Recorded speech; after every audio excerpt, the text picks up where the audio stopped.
बोल रहा है कि मेरी पार्टी को पैसा चाहिए, तो इसमें पार्टी में कई सारे लोग लिप्त हैं, वो सब इनको ये पता है कि हम सब लिप्त होने वाले हैं, इसलिए बोल रहे हैं सब लिप्त होने वाले हैं। ये ट्रैपिंग की इस कार्रवाई के बाद आगामी पंचायत चुनाव है, उसमें क्या बीजेपी को फायदा मिल सकता है? अरे भाई साहब, वो तो थोड़े टाइम गुमराह किया इन्होंने। भारतीय जनता पार्टी सर्वत्र, आज तो पाकिस्तान में चुनाव करो तो बीजेपी जीत जाए, ऐसा यहाँ भी जीतेगी, आप चिंता क्यों? जी है, ये पूरे उठे वहां से फर्जी, अभी तो कई सारे निकलेंगे इनके। जैसे जब भी पाप का गला फूट रहा है इनका, और तो ये तो बहुत सारे, डिम्पल तो कोई है ही नहीं। अब डिम्पल के नाम से पैसे उठाए होंगे, सरकार जांच करेगी, आला अधिकारी जांच कर रहे हैं। इसने इंदिरा आवास भी लिया, ये सुनने में। बिल्कुल, प्रधानमंत्री आवास लिया हमारे मोदी जी का, और इन्होंने लिया है तो उसके बारे में जांच चल रही है। अभी उच्चाधिकारी आला अधिकारी बताएंगे, और वास्तविक दोषी होगा उसके खिलाफ भी प्रकरण दर्ज होगा, और शायद प्रकरण दर्ज भी हो गया। बीजेपी का कहना है कि जो परिवादी है वो बीजेपी से प्रत्याशी रहे और बीजेपी फंसा रही है हमारे विधायक को। आपसे एक प्रश्न मैं निवेदन कर रहा हूँ मीडिया के मार्फत, आप यहाँ मेरी प्रेस कॉन्फ्रेंस कर रहा हूँ, मैं आपका घर बुलाने थोड़ी आया था, आपसे निवेदन किया था। विधानसभा में जनता ने भेजा था प्रश्न करने का, विधानसभा में प्रश्न लगाया इन्होंने। विधानसभा में प्रश्न रजिस्ट्रेशन होता है, विधानसभा में प्रश्न उस विधायक के ऑफिस से जाता है, फिर होता है, और उसके बाद में 15 दिन बाद नंबर आता है उस प्रश्न को बोलने का। या तो विधानसभा एक अपने आप में सुप्रीम कोर्ट है, और प्रश्न लगाने वाला कौन है? इनको कौन कहने गया था? कोई बांसवाड़ा के किसी नागरिक ने कहा क्या? किसी नेता ने कहा क्या?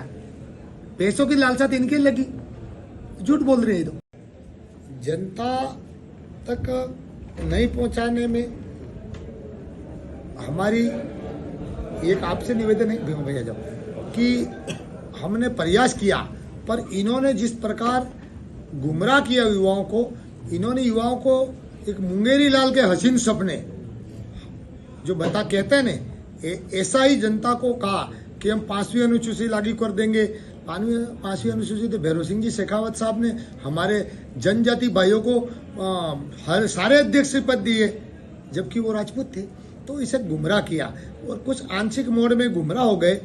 फिर इनको लगा कि इन्होंने खुद ने संविधान, इनका संविधान खतरे में किया। आपसे कह दूं मैं, बीटीपी का संविधान इन्होंने बनाया, बाप का भी संविधान होगा, अभी आई का संविधान बनाएंगे। इनका कोई ना तो धनी है, ना दोहरी है, ना नीति है, ना नीति है। नीति भी नहीं है, ना नियति भी नहीं है इनकी। ये तो केवल पैसा लेने के लिए आए हैं यहाँ। पैसा कैसे कमाया जाए, आज एक आदमी, मैं तो कह रहा हूँ हर आदिवासी भाई को मौका मिले। एक मास्टर की तनख्वाह छोड़ के जो आदमी यहाँ आया, तो रातों रात अरबपति बनने के लिए आया ये।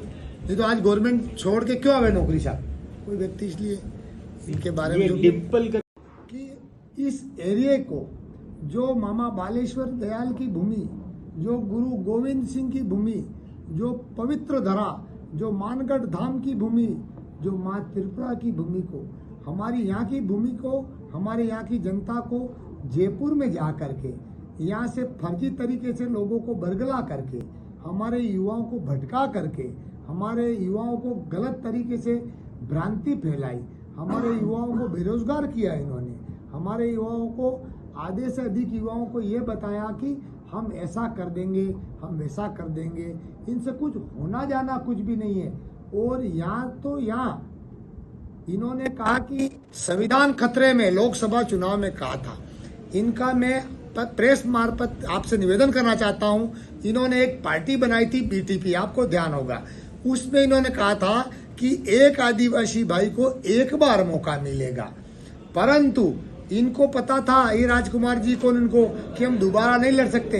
ये बीटीपी को खत्म करके इन्होंने बाप बनाई, बाप बना के उन्होंने ये चुनाव लड़े।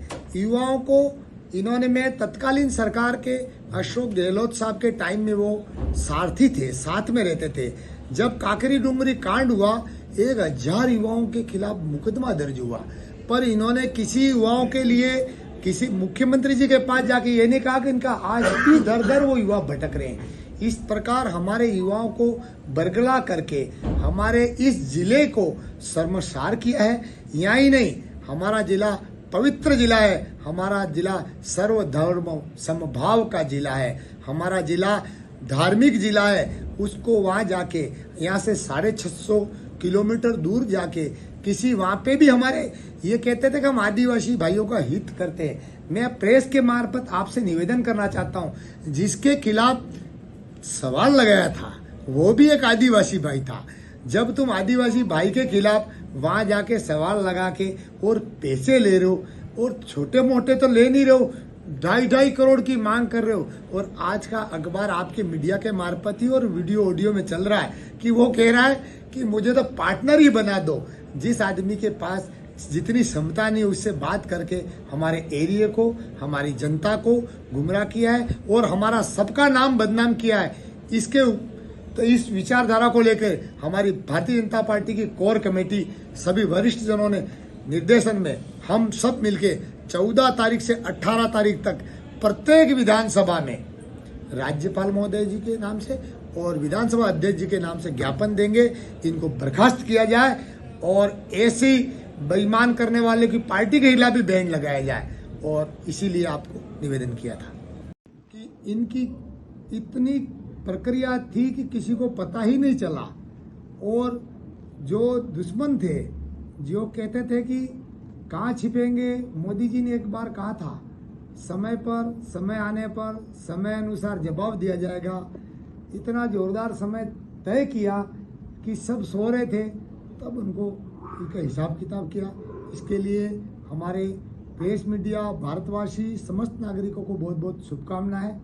दूसरा विषय, 2 दिन से हमारे देश के हर भारतवासी के लिए गर्व की बात है, क्योंकि हमारे देश के जवानों ने हमारे यशस्वी प्रधानमंत्री जी के नेतृत्व में जो इस भारत माता का, हर कार्यकर्ता का, हर भारतवासी का जो सीना फूल रहा है खुशी से, उसके लिए आप सबको धन्यवाद। इसके साथ साथ हम जिस विषय को लेकर के आज पत्रकार वार्ता रखी गई है हमारे बीच में, हमारे पार्टी के अध्यक्ष जिलाध्यक्ष जी, हमारे पार्टी के लोकप्रिय नेता आदरणीय मालवीय जी, हमारे पूर्व मंत्री धन सिंह जी,